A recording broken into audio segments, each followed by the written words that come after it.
Welcome to the number one Penn State football talk show on the internet, radio, your backyard, outer space, anywhere. This is BWI Live. We are here to give you the latest news, information, and discussion on the Nittany Lions. Got all of that coming up today. A great show with a bunch of different things we're going to be discussing, including what are the new variables for 2024? Because I think a lot of us are still stuck thinking about college football the way it was 6 months ago. And it's definitely not that coming up this year for Penn State football. Nate Bauer is going to join us in just a minute. He wrote an article, his column this week over at BlueWhiteIllustrated.com. You should definitely check it out, getting into those variables. But first, we're going to get to today's recruiting update. Sean Fitz joining us every day on the BWI Live show here on Tuesdays.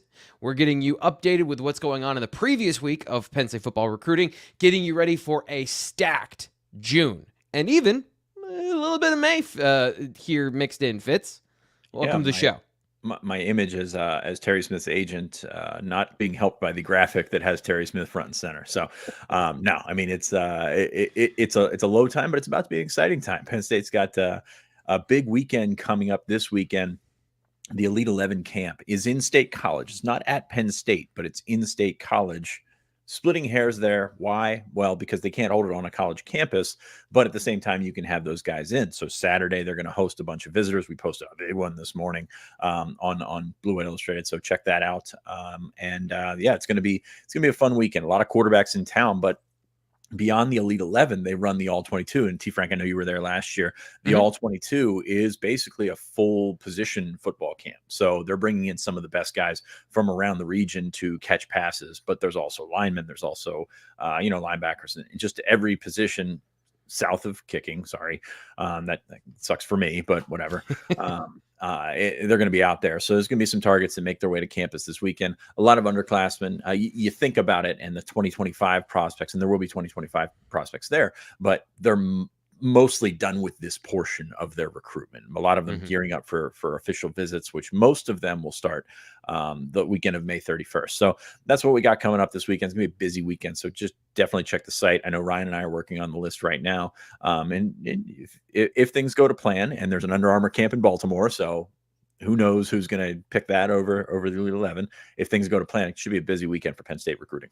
Yeah, we're going to talk about that on the recruiting show coming up on Thursday, including, you mentioned some of those things. I'm just interested in the dynamics this year, because last year we were talking about Ethan Grunkmeyer. He was a new commitment. We saw him for the first time up close. We also got to see Luke Reynolds last year, I think, for the first time, or one of the few times we got to see him up close and see some of the skills that then made him a top prospect in the recruiting class last year.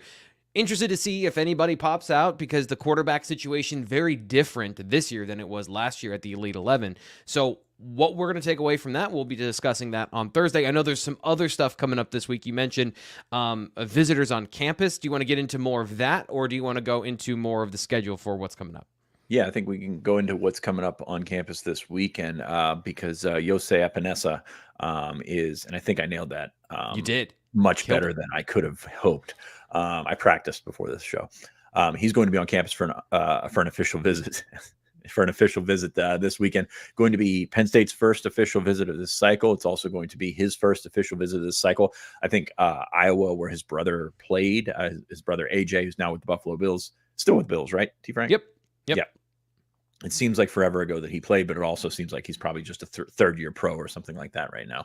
So Iowa's in it. Miami, I think, is very strong in this. He's been down to Miami a couple of times. So, I mean, if you're looking, he's a kid from Illinois. If you're looking for something that's the opposite of Iowa, I think that these two programs have lifted themselves up. But the relationships are there with Penn State. He's Devon Elley's cousin. So there are ins, but this is going to be his first, I believe, his first time at Penn State, at least his first time checking out things on the whole. So Penn State made his top 10 last month, and you thought maybe there's an outside shot they get an official visit, but they're going to get the first one. So this is solely because of his schedule. He's got visits for the May 31st weekend, the June 7th weekend, the 14th, and the 21st weekend. So instead of taking a midweek visit, Penn State said, hey, we can move you up. We can have you in this weekend, because the coaches, for the most part, will be coming off the road and in town for the festivities this weekend. So big opportunity. You look at what Penn State is recruiting at the edge right now.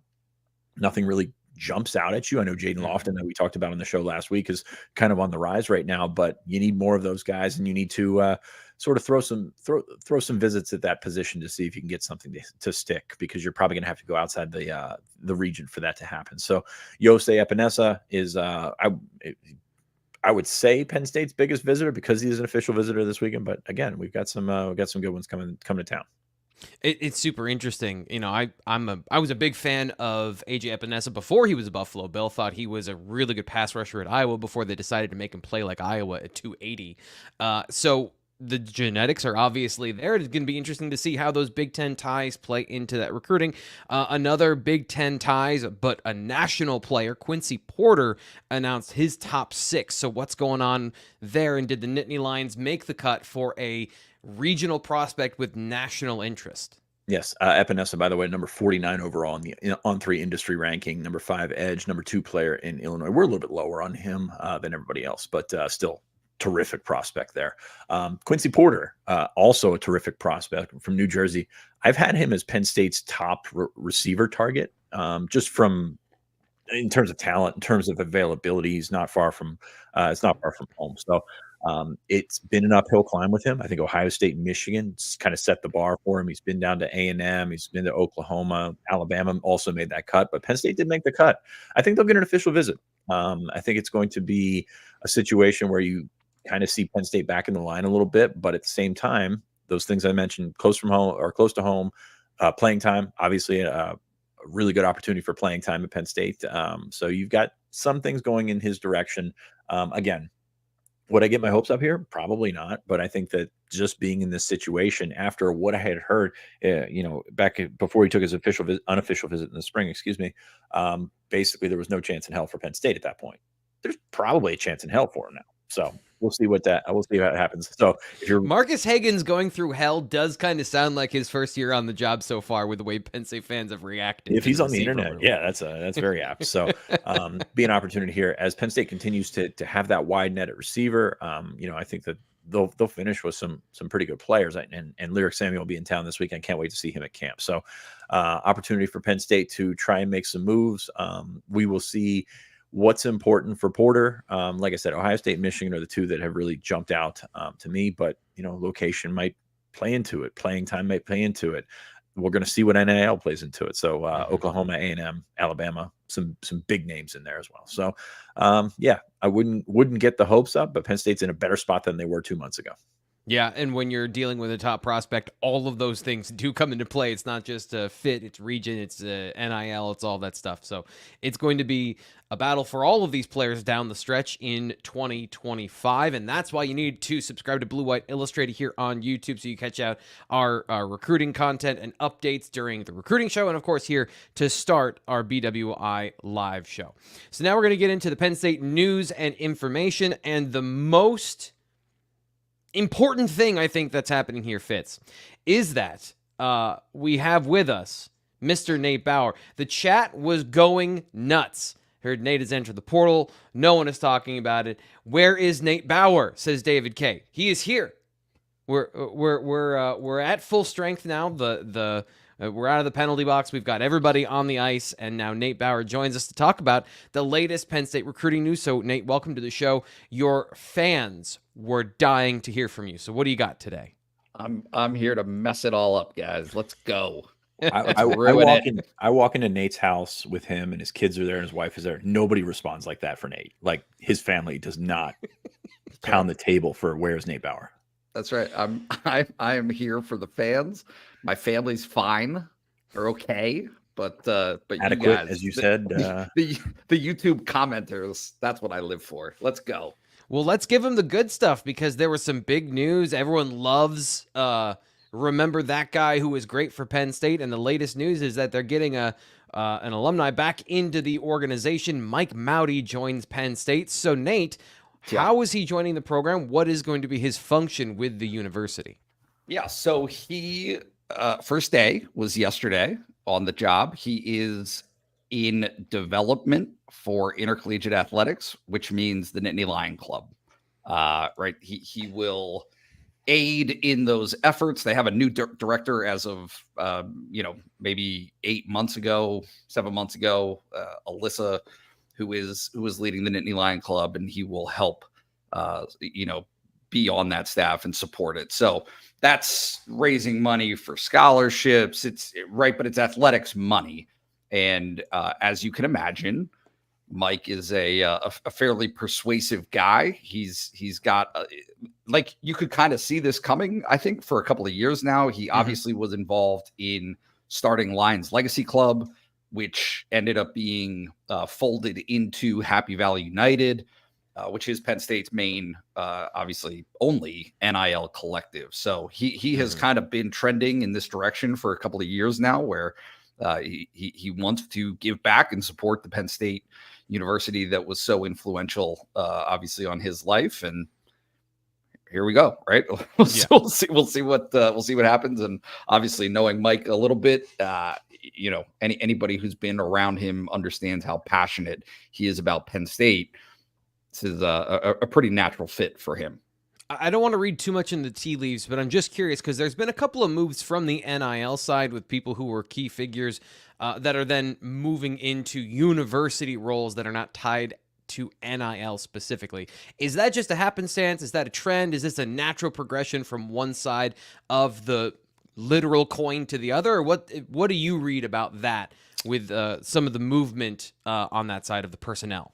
Yeah, it's funny because it's actually nationally been the opposite, where people have shifted athletic department resources, people, right, from athletic departments into NIL roles, right, into their collectives to effectively have a little bit more symbiosis, right? They're together, they're on the same page at all times, because technically these collectives are supposed to be run completely independently of the universities that they are and athletic departments that they are helping, that they are supporting. But no, I think that this, first of all, Mike is not in an NIL role. The Nittany Lion Club is not NIL. It is, again, development resources for the athletic department, scholarships, those kinds of things for athletics. But can I guess where this is heading? Yeah. Yeah, it's right. It's all going to be not necessarily the same pot, but I think that you can envision a world when legislation catches up, when the NCAA catches up, when however this shakes out down the road, when it all sorts itself out, athletic departments are going to have control over player compensation, and in effect, fundraising for one thing, excuse me, scholarships, what have you, means less money needed for that, which opens more opportunity to divert resources and funding into NIL. So it's all kind of going to be the same pot.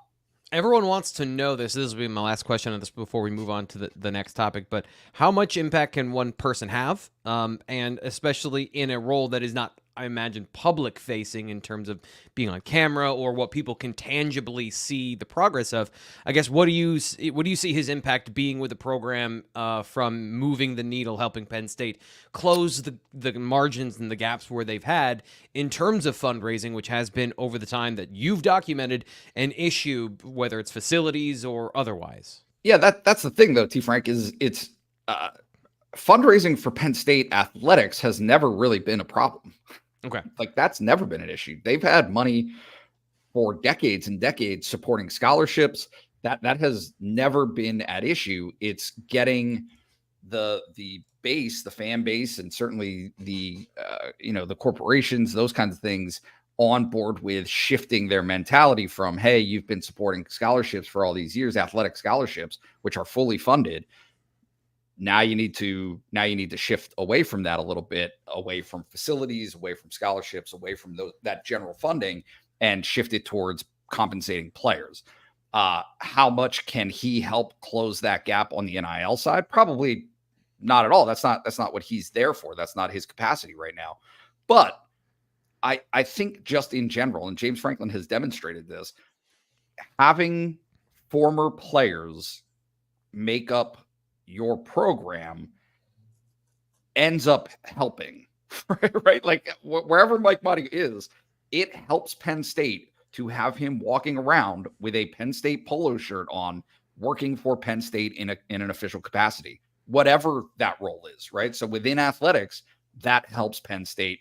I think it keeps interest high. I think it ties in people who have an affinity, certainly for that class of players, right? The 2012 guys, the 2013 guys, those guys that were around during that time. It matters. It helps to bring those guys into the fold. And I think, honestly, you're probably going to see more of it coming up here fairly soon. Teaser. Fitz, do you have any quick thoughts on the situation before we get on to the transfer portal? I want to give you an opportunity to say some stuff. Not particularly, but I think connecting those webs, if you will. Like, yeah, I mean, Mauti was not a Franklin player. Like, this is not a situation where he's bringing back one of his old guys. So anything you can do to sort of, and I'm not saying Franklin's the one that orchestrated this, but anything you can do to connect those various webs, and we've seen it's fairly splintered in certain spots, then you can do it. And yeah, I mean, not too many. I don't see too many people calling up Mike Mauti and not giving him money, I guess. I think that's the thing that I keep going back to. And it'll happen. I'm making a joke. We have fun around here. Yeah. Let's get to the other conversation in the news today, and that is where Penn State players have landed out of the transfer portal. Some of the names that went in, I'd say the biggest names of the last group have now found new homes. So Fitz, who landed where in the latest transfer portal news dump?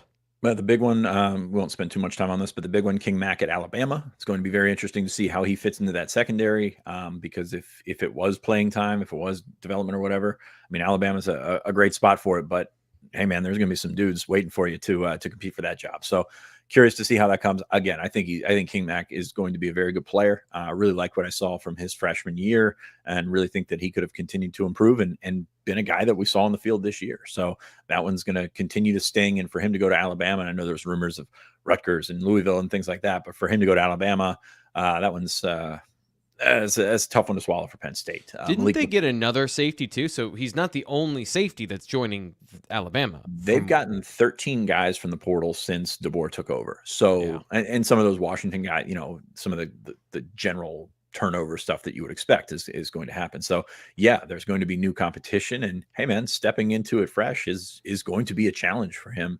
Yeah. We're gonna see where that ends up. I couldn't sit here and tell you that I knew Bama's too deep, but I know that King Mack is a pretty good football player. So we're going to see what happens. And I don't know if he's going to start.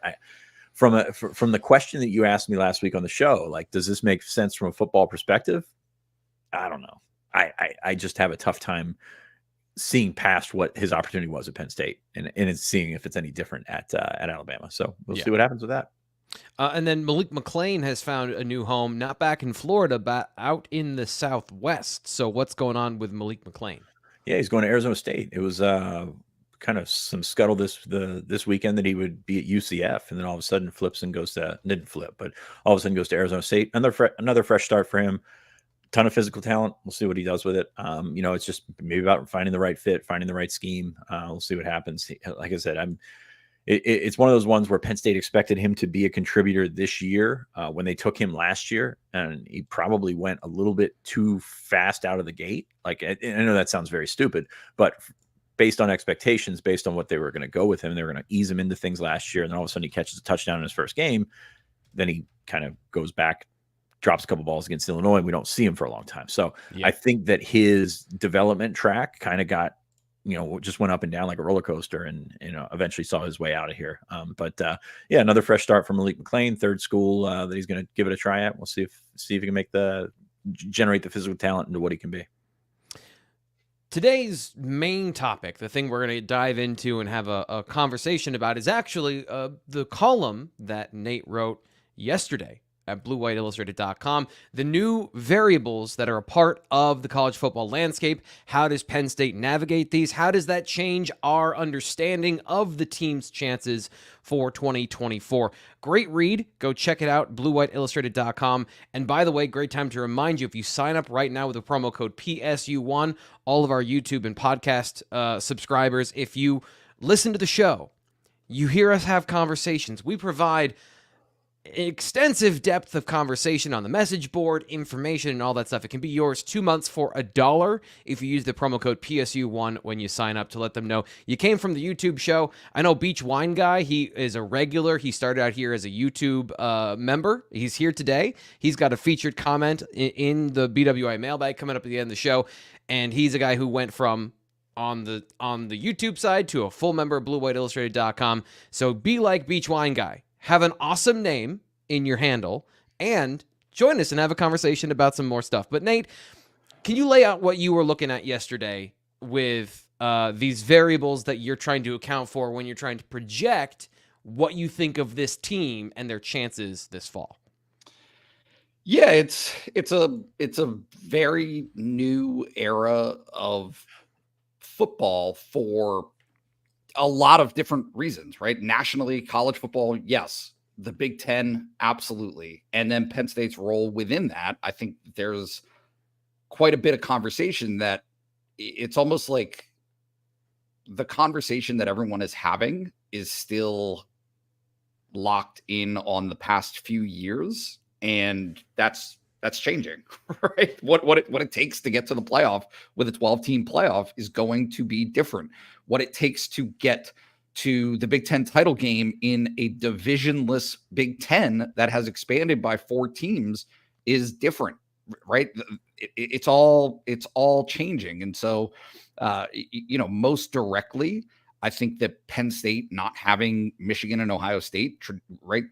Traditionally, over decades, the 2 strongest programs in the Big Ten, changes things, but also the 2 strongest programs for the last 5 years, right? Or the last 4 years, however you want to frame Michigan's success, that changes things, right? Southern Cal being on the schedule this year and having to travel to a West Coast game, right? Like that is significantly different than anything that Penn State has had to do during a regular season for ever. I mean, I apologize for not having done the research beforehand, but like, has Penn State played a regular season game on the West Coast? I would imagine not. I mean, college football started as a regional thing, and if it didn't happen before the Big Ten, it didn't happen during the Big Ten for sure. Even when Penn State has played Southern Cal, Arizona in those kickoff classic games, those were at Beaver Stadium in one case and in the Meadowlands for another. So I just think it changes I think it changes the landscape of what it means to have a college football season for Penn State this year. Fitz, when you're trying to, we're all in the same situation of having to give our thoughts and project what we think about a team heading into 2024. How have these things changed your opinion of Penn State's standing in the Big Ten or their realistic chances of getting to that postseason that everybody wants them to be a part of? Yeah, I mean, I think bringing Oregon into it kind of upsets the cart for the 2024 outlook, and USC as well, but probably a little bit more on Oregon. So I was asked this yesterday when I was on a show where Penn State kind of fits, because they've been in that number 3 role, which is ironic because they were number 3 in their division. And I think that's an underlying variable that really helps here, is that you get out of the Big Ten East. You don't have to have Ohio State, Michigan on the schedule. You have other demons on the schedule that are potential. I don't want to say traps, but you're gonna face different challenges. But yeah, a lot of unknowns, right? To get outside of that, you have to beat Ohio State, Michigan every year bubble. I think that helps. But yeah, I think that Penn State's going to be close to where it was. I think it's going to be the same in the sense that Ohio State's going to be at the top, even though Michigan's won the last 2. We still view Ohio State as the top team in the Big Ten. I think that Michigan's going to be right up there, but I think Oregon's going to wedge themselves in and be the number 3 team, if not number 2. At some point. So, but I think it's going to bring with it a mesh of styles that it's really interesting to me, because you remember that the Rose Bowl a couple of years ago with Utah is like Penn State went out there and pounded them, like physically dominated them, and you didn't really expect that because you expected a pretty tough team because because Utah went out and dominated USC a couple of weeks prior to that in the Pac-12 championship game. So I'll be interested to see that, and on the flip side, I'll be interested to see the elements of the passing game, the elements of the West Coast, it's not West Coast offense, but the West Coast offense that's out there. So I'll be fascinated to see what Big Ten football looks like in 3 or 4 years. Yeah, Lincoln Riley's system and his offensive mind, I think, has taken a little bit more time to really get integrated at USC, but I think it does show that they're even conference to conference. What dominated Oklahoma had some frustrations in the Pac-12, even if they were scoring points. And I know defense is a huge part of the story for USC, but I think you guys make a great point. Fitz, you make a great point about Utah kind of running that conference from a defensive standpoint, where all these offenses, whether it's Oregon or whether it's Washington or whether it's USC that get national acclaim, then they play Utah, and they face a defense for the first time. How do those variables happen? Yeah, I mean that's the fascinating thing, because the Utah was the most Big Ten of the Pac-12, and then all of a sudden it changes, and we saw the struggles. And I'm very curious. I mean, saw a thing this week. I think Bud Elliott made the top 30 or listed Lincoln Riley as the 30th best coach in the country. And you think about it, and you say, that's ridiculous. And then you take a look at what they've done with what they've had, and that's really interesting to me, because it's probably not that far off. Like it's you had a Heisman Trophy winner, you have all these the supposed NIL wins and things like that. And all of a sudden, it's different. So it's just when you put yourself outside the box. I know everybody on here on this chat and listening to this podcast, you not only follow Penn State, but you follow Penn State 1,000 times closer than you follow the next closest program. And you see some of these little fires that pop up at Penn State, but you also see it at USC. You also see it a little bit less at Oregon, because the money, it certainly helps there. But you see it all over the place, and it's very fascinating to watch. Brad Mueller says, I feel USC is just being able to hold off the early explosion. I think Oregon is by far the biggest threat of the new teams, because they play both sides of the ball and are the most Big Ten ready. I think, Fitz, you've kind of talked about Oregon in that as the real main threat here of a team that has it together. Not only that, but Nate, NIL, the backing of the brand now elevated onto a platform like the Big Ten Network, where this is one of the conversations that we haven't had in a while, Nate, is like the reason the Pac-12 imploded is because they didn't have a TV deal that made money. They couldn't get on regional television. Now you've got these programs that have the infrastructure that are now getting the support of Big Ten money. Do you see that as a compounding factor for these teams in terms of being able to elevate what they do on the football field eventually? I think it helps. I'm not sure that it's, and again, I'd have to go back and look at the exact details. I'm not sure that those four new teams get immediate full share. Okay. Somebody can maybe correct me on that. But yeah, the money eventually will help them. Look, there are brand names that are recognizable. I think that recruiting always comes into play. I think that player compensation pools will ultimately, right? So it's NIL right now, but it will have a more formal structure, I want to say, in the future, whenever that future is, whether it's a year or whether it's 4 years from now, right? All of those things will influence them. But I think that some of this is getting lost in the broader idea of, I anticipate more parity in college football. Like that, to me, that's the biggest takeaway of all of this, is that the game has an opportunity after, 15 years of Alabama, Clemson, Ohio State, Michigan, right? I mean, it's been such a select few programs that have really excelled in the most recent 10-year era of the college football playoff, that all of these, the converging of conferences, right, going from 5 down to 4, right, and then really, let's call it what it is, 2 major conferences having the bulk of what we would anticipate is the playoff caliber type teams and programs. That's gonna increase the competitiveness there. I see more of a middle coming to college football than what we've seen over the last few years. One note, this is according to an SI article, so maybe it was written by a bot. I don't know. Oregon in the joins the Big Ten in 2024, not fully receive full media rights. They'll get about 30 to 35, as opposed to 60 million from the TV deal, which is what Big Ten schools get. So they are on that integration plan. I forget what they call that when you get integrated into the deal. But that is, according to that Sports Illustrated article I pulled up quickly, they are not receiving full media rights. They are receiving full Phil Knight benefits, though. So that kind of helps. Yeah. And that's the thing. Like, you look at, Like if Alabama tried to poach Lanning, and there's different stories out there whether they did or not, and they didn't because Oregon was able to invest, sustain, do whatever they had to do to keep him. Now I know they lost Mario Cristobal a couple years ago. I think that was a different situation because I don't think they were in love with him like they are with Dan Lanning.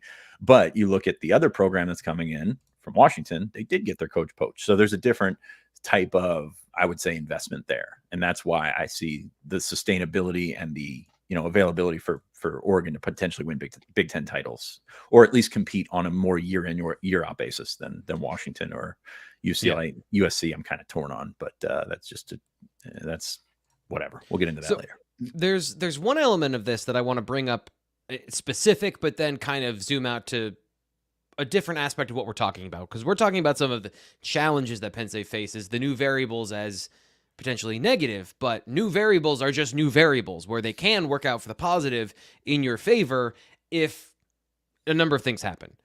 For example, and the thing I'm going to bring up here is headset communication that you bring up in the article. This could be something that is an advantage for Penn State. This could be something that's an advantage for opposing teams, and Penn State's defense is less effective. So I guess where do you land on where headset communication is, Fitz, and the opportunity there for whomever to take advantage of it? Can you explain the headset communication rule, like the 15 seconds and all that kind of stuff? Yeah. Because I think people hear the headset and you're thinking, okay, throw this guy, he's open. And that's not the case. Yeah, so what happens is as soon as the play is over, a radio communication is opened, a one-way communication from the quarterback and the play caller is opened, and then you have until 15 seconds left on the play clock to communicate with the quarterback. So it's not during the play, but it is set up information helping identify the defense possibly or whatever, however long into that, whatever the relationship with the play caller or who has the other side of the headset with the quarterback is, to relay the play in, first off, so that you don't have to use sideline communications with the cards and the pictures and the four-square tic-tac-toe stuff on the sidelines. Oh, I missed that. And all the colorful jerseys, it's going to take away a lot of the pageantry on the sideline. But those are the things that it will help with, is from the quarterback perspective, getting the play directly to him, and then having that communication possibly with the coordinator, if you set it up that way, to help the quarterback identify what the defense is doing pre-snap.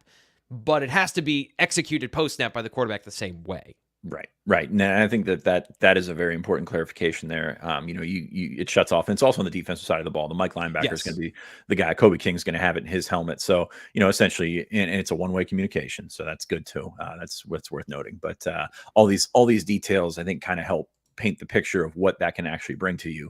And we talk about these things with Drew Aller in terms of recognizing defenses and things like that. I think that's probably where it helps you the most, is recognizing pre-snap or very far pre-snap. And I think you're going to see a lot of defenses playing around with, hey, 15 seconds, we shift into what we're actually going to play, because that's going to change the outlook there. But it does give you a look at the field. You can get that radioed down from above, and then just kind of set that chain of communication in motion. So it will ask him to do a little bit less before the snap. And that doesn't, absolve him for any of this. And they're still going to have some check with me's and things on the sideline, things like that. But it does take a little bit out of that first 10 seconds, that first 15 seconds of the play clock, where you're trying to determine the concept that's going into, the formation, all that kind of stuff. So I think that will help him. But what happens after 15 seconds is going to be what sets them apart and what puts them in position to actually score some points. So I don't think it changed. I don't think it's an earth-shattering thing. I think it's helpful for Penn State in this case, Drew Aller. I think it's helpful for them, but I don't think it's an earth-shattering thing that really changes the way that they go out and outthink the defense. Yeah, because everyone has this. It's not like they are the only team that has this communication or this new advantage. But implementation can be different across college football with different ideas of how to use it. So I think that's going to Nate brings up good variable here of how that is used. The last thing quickly before we get to the BWI mailbag, because we got some great questions and conversations today, is having 2 byes on the schedule, Nate. Again, help, hurt, opportunity. How do you view that change of having more time off to assess and reset during the season? I mean, I think that might be unique to this year. I'm not right. Like we don't know what next year's schedule is going to look like and how things are going to go in the future, but certainly the way that the calendar sets up this year, yeah, I think it makes it interesting. Right. I think that having 2 weeks off within the first 7 of the season is that changes things. That gives you an opportunity. The thing that all of these coaches talk about, it does not matter if it's football, if it's basketball, what have you, is that once the season starts, they lack the opportunity to focus on themselves and get better, right? To actually make improvement. And I think that having a couple of buys on the first half of the season, yes, there's a converse to this argument that says, yeah, it makes the back half of the schedule tough, but it gives you an opportunity to assess where you're at and to make changes, to do the things that you need to do to increase development and get better as a program. I think that becomes tremendously important for Penn State this season. One other thing that I do want to touch on, D. Frank, is switching to the soft sciences of this, of how often over the last 4 years, right, 5 years, has the conversation about Penn State been letting one loss turn into 2, right? Like that was a thing for James Franklin. And part of it, I think we can all connect the dots, was when the expectations are as high as they have been for Penn State, for the team mentality, the team morale, what have you, it has taken a nosedive after that first loss, because in many ways it feels like you are out of contention to reach your postseason aspirations. Yeah. That's gone. That's over, right? How long does it take teams organically to pick up on that, right? For college football players to start to grasp that and not have necessarily the carryover that you've seen. And I mean, it's not like it's limited to Penn State. Other programs have suffered some of the same fallout from having these high expectations, having one setback, and then letting that turn into 2 or 3 and kind of wiping themselves out of the conversation. I don't think that that's applicable anymore. There should be an opportunity to ingrain in the collective thinking, hey, losing a game, while not ideal, is not the end of the world. It does not preclude you from reaching these postseason aspirations. 2017, exactly. With 2 buys on the schedule, and James Franklin's record after buys just means 2 more losses on the schedule, Nate. It's over. Move on to 2025, guys. By the way, apparently I'm a little too method of an actor, because the number of people that thought I was serious about my quarterback wins thing from last week is astounding. So just for the record, so we're clear, my last comment was a joke. And the end of my acting for today. And scene. I even wore my black almost turtleneck to make it look like I'm stage crew. Any other thoughts, or do you want to get to the mailbag, Fitz? Not particularly. Okay. On this, yeah. I mean, I don't know. Just pick your poison. Mailbag.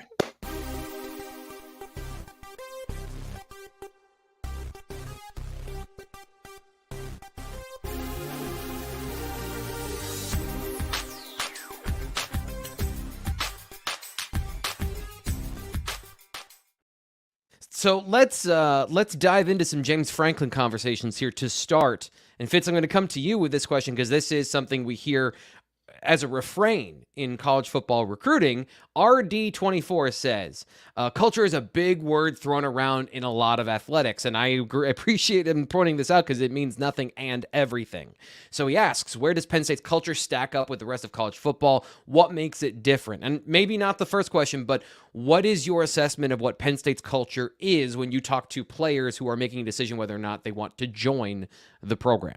Yeah, I think there's probably a little bit of a misnomer that Penn State's culture has changed as coaches have changed. Like, I think that a lot of what they do now is very reflective of what they've done for the last 50 years. And I think that although things change with NIL, things change with the other opportunities that come along with it, Penn State still pretty much recruits the same type of kid. Like, if you look at how they break up their classes, if you went from the 2020 or the 2010 class to the 2024 class, the makeup is pretty similar. So be interesting to see what is, like, I don't know how you can quantify a culture or things like that. But when you take a look at things like the portal, when you don't have the quote unquote mass exodus, and I know not everybody's always going to be happy with what their standing is in the program, but like we've expected more attrition. We've expected more guys to leave and probably be grumpy when they do so. And you don't see that as much. And you've definitely got examples of guys that,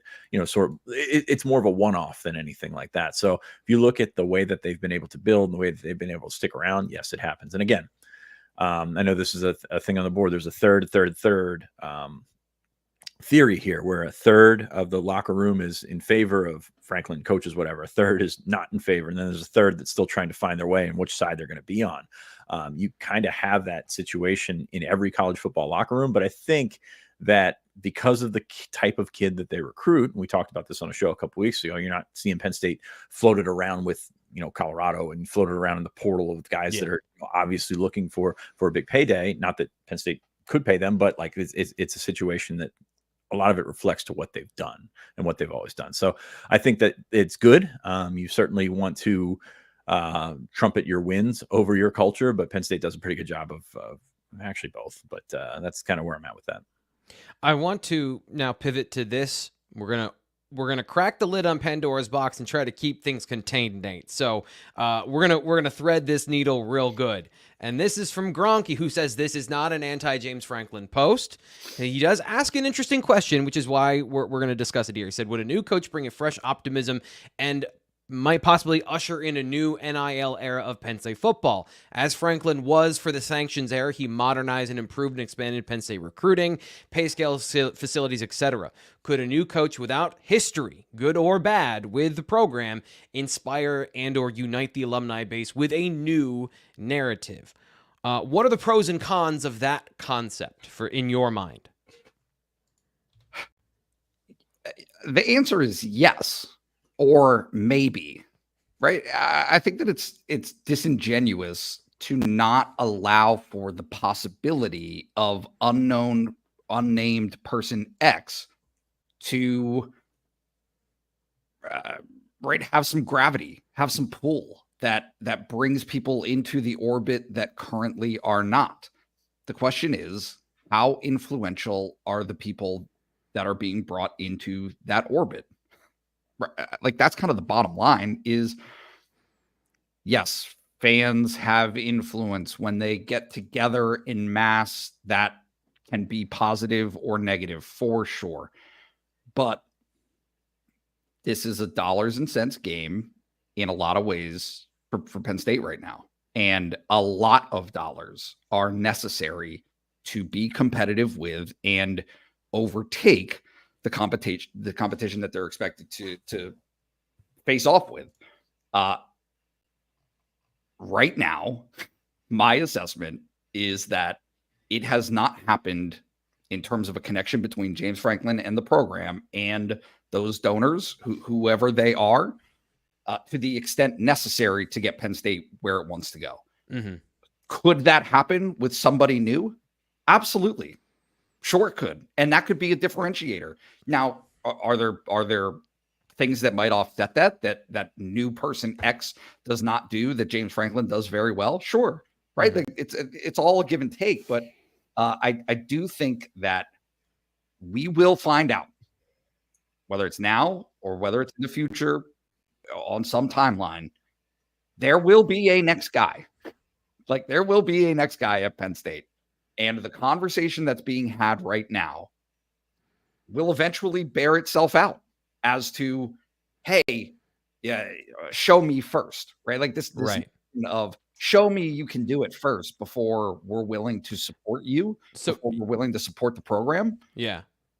Like, I don't know if that's true or not. And the reality for the next guy, whoever it is, whenever it comes, is that they will need those resources to be able to do it too, right? Yeah. Nobody's gonna walk into this situation and do it without resources. They're just not. So it's gonna put a lot of things to the test at some point. Or James Franklin wins this year or next year, the money floods in, which I have no reason to believe it's going to happen. That will happen. So I guess I want to interrupt you here quickly because the conversation around here is James Franklin driving the bus here. But are Penn State fans, and this is a hard question to answer, I don't expect you to have like a definitive answer. Are Penn State fans not, and not just fans, but donors, are they not interested in that type of college football future? Are they, which side of this is, I guess, the bigger factor, whether it would change or not with James Franklin there or not? I think it's all of it, right? Like I don't want to limit it to one thing because I don't think it is one thing. I think there is right. I understand that there are conversations out there about Joe Paterno and how the university treated him and rectifying that as being the key to unlocking a flood of donations. I don't know if I buy that. I'm not sure I'm on board with that narrative. There is the narrative of prove it first. James, like 10 years ago, James Franklin proved it. James Franklin took a team that was 7-6 the year prior and went to the Rose Bowl and won a Big Ten in 2006. If that's not doing it before, like putting the cart before the horse, like if that's not the proof of the ability to lift a team beyond its resources, I don't know what else there is. All right. So like it has happened. It's just a question of has the window expired on that? Has it gone too far to be able to continue to cash in on that? I don't know. In some ways I think that it's going to be irrelevant when the school is able to distribute and attain player compensation through its corporate partnerships and rely less on funding from boosters. That changes the paradigm as well. So there's just so much that goes into it that it's going to be interesting. That's the main thing from our previous conversation about the variables for 2024 is they're just for 2024, because the thing that I think, as you pointed out, we're thinking about things in the past 3 to 5 years, and we're projecting even now into the future when there's no guarantee that college football is going to stay the same for the next 6 months, because there's all that player compensation stuff that you're talking about is playing out in the courts right now. So we might have an entirely new model at any point. So it's hard to say with all of these things. Nate, I do want to move on because we got other things to talk about on the show. Like Jay Ben, I want to get to some of the questions here in the chat because there's some good ones. Jay Ben says, what does Marcus Hagans need to see out of Kaden Saunders this time around? Awfully high recruit for a non-existent sophomore campaign. Fitz, there's a little bit of, I think, false narrative here in terms of what his opportunity was last year versus some things, but there's also some fair criticism in this question. So how do you unpack Jay Ben's question about Kaden Saunders? Yeah, he just needs to make a leap. I think there's talent there. I think there's physical talent there. And I think that, as we talked about before, people fell in love with his recruiting ranking and that kind of what he wasn't, So I think that you set that aside and go to the next level. The opportunity is going to be there, I think, in the slot. And, as you get older and, seemingly get better, you're going to have more opportunity to do that. So I don't know that there's one thing. Like, I don't know that there's two things. Like, this is a guy that needs to show to show progress. How does that happen? I don't know. And when you get on the field, don't drop the football. That's kind of what we've seen. Yeah. And that's not singling out Kaden. That's all those guys. I mean, we just talked about Malik McClain a little bit ago. Like, hey, started hot, and then all of a sudden dropped 2 passes, and we don't see him for the next couple of weeks. I mean, that's sort of the cycle that we've seen with these receivers. So in anything, it's consistency. But I don't think there's one or two things that just sort of jump out at me. And again, I don't think that the guy that Penn State fans expected, I don't think he's going to be that guy. I don't think he's going to be the quick in and out of breaks and just he's not going to be KJ Hamler. And I think that's what people expected him to be. That's probably a bit out of reach at this point. But also still a productive and useful football player within his skill set, which I do think the new offense can take advantage of better. And also, I've just written about this for 2 years now. Where was he supposed to see the field if you've got Liam Clifford and Keandre Lambert-Smith ahead of him on the depth chart? Yes, you would like for him to push those guys so you can use Keandre outside, but that wasn't the plan last year. The plan was to flow the offense through Lambert-Smith based on the way things happen. I thought he did, when he got on the field last year, he got open. They just couldn't get him the football for one reason or another. So I guess this is my editorializing. I think that he's going to have of the guys, he might have one of the bigger steps this year, given the opportunity, as long as you said, he catches the football when he's thrown the football. Yeah, it's funny. It's funny you mentioned that, because I was talking to somebody. Man, this was probably 4 or 5 months ago, and they're like, "Hey, just look at the tape. Caden's open." Like, Yep. And it wasn't Caden's dad. It was actually somebody in the program. It was like, "Hey, take a look at the film. He's actually open." So yeah, what he does with that from there, and we'll see. I mean, I think the biggest thing with receivers is, hey, take it and run with it, and just leave those other guys in the dust. Like, literally run with it if you can. Like, they need to get some yak. Yeah. So that's when you got that. So going to come back to you with this one from Beach Wine Guy, as I mentioned. Great question he has here. You wrote about the new the 4 enrollees that just arrived on campus. I don't know if we covered this yesterday. I apologize if we covered this last week. Do you see any of them making a significant contribution this season with those 4 guys that are here in May enrolling in the early summer program? Not specifically. You've got the 2 guys from Pittsburgh Central Catholic, Peter Gonzalez and Anthony Specca, offensive line, Caleb Brewer, and then defensive end, Malachi Williams. Brewer and Williams, both physical buildups are needed. Brewer's going to put on weight to be an offensive lineman. Malachi's got to just get bigger everywhere, basically, which was the expectation coming in. So I'm not saying anything crazy here.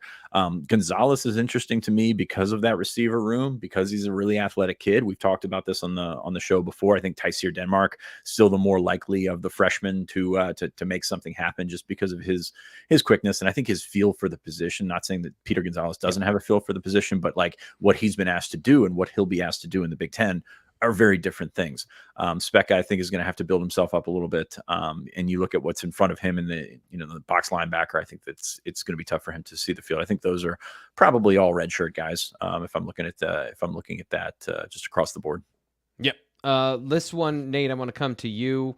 I'm going to augment this question a little bit because I don't know if you know anything about the current state of Penn State's renovation plan, but is the Beaver Stadium refresh going to happen as planned, or will money cause it to be substantially reduced or delayed? I know this is always a part of stadium projections, is the longer you go out into the future, the more inflation changes what you can do versus what you propose to do. So do you see modifications along the way for what Penn State plans to do, or are they just going to charge ahead and what it costs is what it costs? I mean, it hasn't gotten off the ground, right? They are doing things on the west side right now in terms of winterization. Actually, that's throughout the stadium to be ready for a playoff game, a home playoff game this year. There is a massive scoreboard change that will be in effect at some point this season. I would anticipate like kind of halfway or maybe towards the tail end of the season. Like, there are things that are happening to the stadium right now. But the $700 million project still has to be approved formally by the Board of Trustees next Tuesday. There is a virtual meeting next Tuesday to formally approve that project. So, yeah, it's on schedule. Do I anticipate things happening over the next 4 years beyond that will impact the stadium? Yeah, for sure. Things will come, things will go, plans will change, all of that is fluid.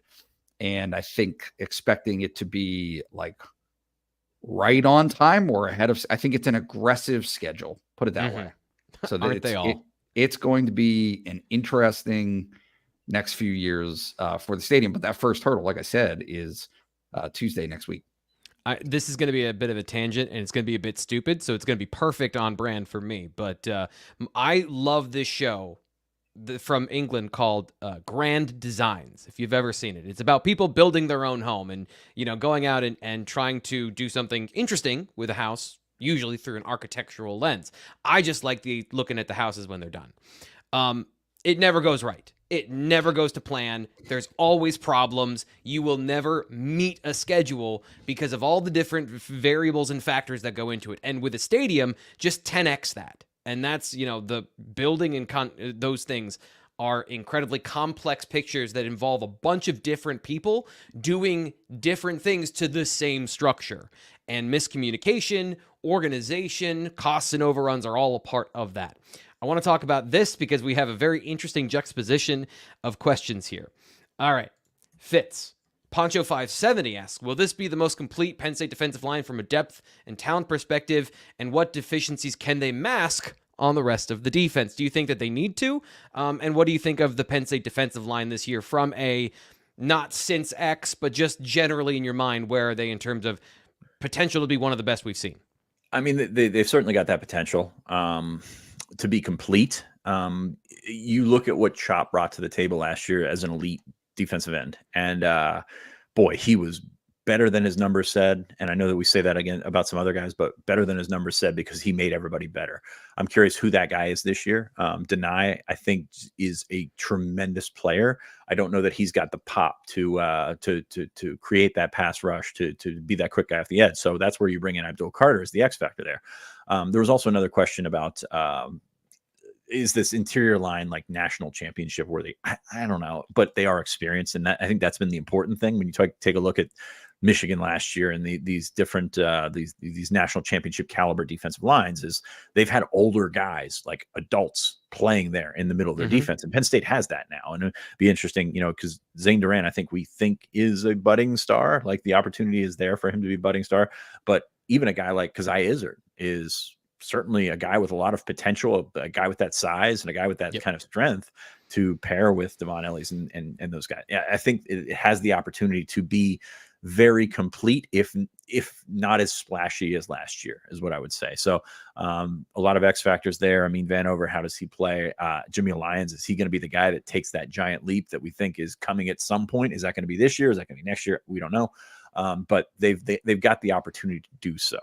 But I have a tough time looking at last year's defensive ends and being as comfortable as I was with Chop, with Adisa, with Nittany in his going into the second year, because like that potential is there, but you haven't seen it, the body of work, as much as you had seen it with those other guys. And again, last year we're talking about who can you replace at defensive tackle because they weren't big enough, they weren't strong enough, and then they turned out to be okay. What kind of steps can they take? So I think it has the opportunity to be really good, well-rounded all around, but maybe not as splashy as last year. So that you kind of beat me to the punch here with Beach Wine Guy's question. He says on a recent podcast, they mentioned, doesn't say who they is, Nate. He's everywhere these days. Yeah. Nate, the theys are back. They mentioned, and Fitz, were you on this podcast where he's talking about, because you referenced what he was talking about with fantastic championship interior defensive lines. Do you believe that Penn State has the players that can get to that level? If not, are they in the mix with any recruits that can take them there? Is that a 1-to-1 ratio, or is there a little bit of this is the results of great recruiting overall, that you also have good defensive linemen when it comes to how you are building a championship team? Yes, it's a situation where you're going to have to build that up, and defensive tackle is going to always be a multi-year build. You're not going to have guys that come in. You mentioned, is it possible that recruits are in the mix to take them there? The recruits, like, really good. You bring in a really good defensive tackle, like you brought in PJ Mustipher. Was he the last guy to play as a defensive tackle, like an actual role? He was the fourth or fifth guy. Like that's what you're getting in a freshman defensive tackle, at least the ones that the Penn State is going to bring in. So I think that's a separate part of this question, but yeah, it's going to be a build that takes a couple of years, and then all of a sudden you're going to have to reset. Penn State took 4 interior guys last year. That's going to take time to build up. Now, granted, they got a hell of a buffer with Devon coming back and Hakeem Beamon coming back, Izzard coming back. That's an extra year that you probably didn't expect to get. They're going to have to hit the portal after this year to sort of bridge that gap between these young guys that are coming up, the Ty Blandings and those guys that are going to sort of be the next wave that goes through. But it's going to be something that takes its time to go. You're looking at a block of guys that are 1 through 4, probably as consistent as they've been for a long time, and then poof, that's all going to go away. It's how do you rebuild after that? It's how does Penn State get its corners after Kalen King, Johnny Dixon, and Hardy come through? Some of that can be addressed with the portal. A lot of it's going to be addressed with development. So after this year, Deion's got a job ahead of him, but for now, you've got experience, you've got grown-ass men that are in there that can do some things that probably those younger guys couldn't. Yeah, they've seen a lot of football. Yeah, the conversation surrounding it, I think, is not necessarily that you need to have elite defensive linemen. You just need to have a complete team, and that's probably one of the, as you point out and you laid out, it's one of the hardest things to consistently maintain is having old, strong-ass defensive tackles who can operate in any situation and not be a net negative or have deficiencies against some of the best offensive lines in the country, which you're going to face a variety of talented teams as you go higher and higher in the competition. Nate, any final thoughts? I got one last question I'm going to address here at the end, but I just want to give you any final thoughts here on the show as we get to the end of the show. Offense. That's important. Score points. We just spent 6 minutes on defensive line, and you bring up the point that, hey, they need to score points. I think that's fair. The defense is pretty good. Penn State has a pretty good defense. They have to score points against good teams. Well, this is a great dovetail into this question. I'm going to stop using dovetail. Sorry. Bo Hucon, regular over BlueWhiteIllustrated.com on the message board. I don't know if I said that right. I butcher all of your screen names. Sorry. He says there's been a lot of concern about the receiving core this year. One name that has not come up recently, although did in the spring, is Joey Schlaffer, tight end for Penn State. Was wondering if he could be in the mix as an X or a Z, or is he still a project? Thanks. Well, he would be a very different project for X or Z as opposed to tight end. We saw him in February, 233 pounds, looked decent in the blue-white game, looks like a tight end. So just from this perspective, Fitz,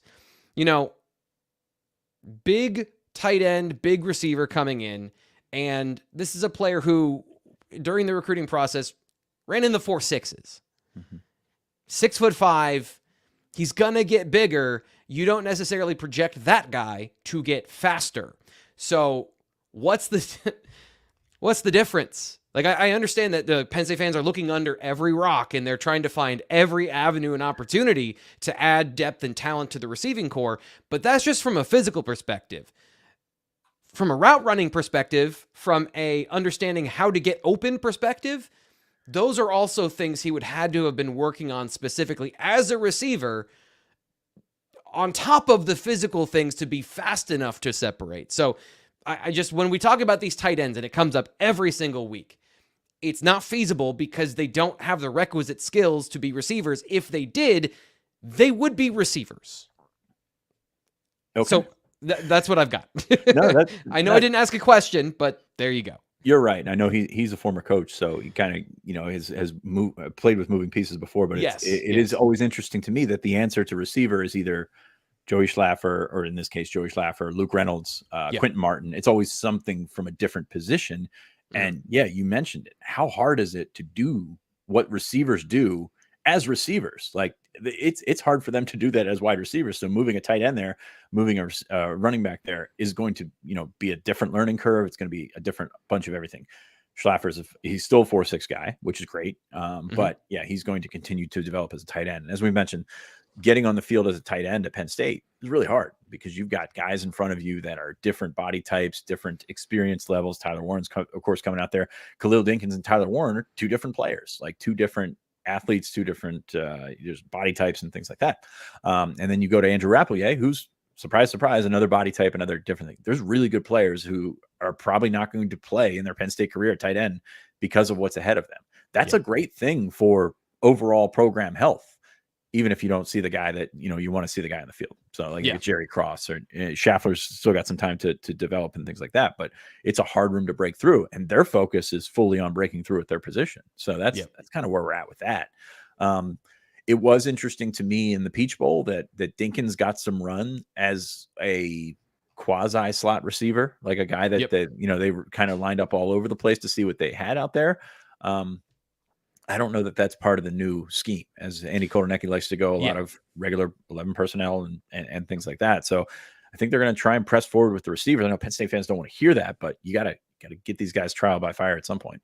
Yeah. And to, if I came out a little hot on the question, it is a fair question of finding in a creative mind like Andy Kotelnicki, he can use those players in different ways to get them open, but fundamentally they're going to be tight ends. You're going to see guys lined up in the slot that are running backs, but they're running backs, not like they're changing positions for these guys because they don't necessarily meet those criteria. Anyway, I don't want to keep you guys any longer. This has been an amazing show. I've had a ton of fun. We covered a lot of topics, and we got to save some for BlueWhiteIllustrated.com. So join us over there. Subscribe for $1 and get 2 months of access to try it out. And we'll give you some more of this good stuff. You can ask me about a different tight end playing receiver, and we'll have that conversation over at BlueWhiteIllustrated.com. I kid. It has been every single week, whether it's in the YouTube comment section, BlueWhiteIllustrated.com, here in the live chat, somebody's brought up a tight end at receiver. So we'll keep the streak going next week. Ask me about it next week, and we'll talk about it on the BWI Live show. We'll talk to you then.